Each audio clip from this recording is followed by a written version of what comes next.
सरकारला झोपलेल्या सरकारला जागा करण्यासाठी आपल्याला स्वतःच आपण आंदोलन केलं पाहिजे। आंदोलन जर नाही केलं तर आपल्याला कोणीही न्याय देणार नाही।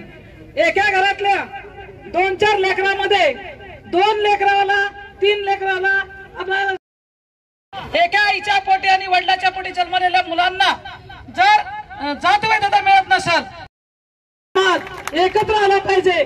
आपल्या घरच्या महिला असोत, मुली असोत, मुलं असोत, सगळा समाज आपल्या घरात हक्काचे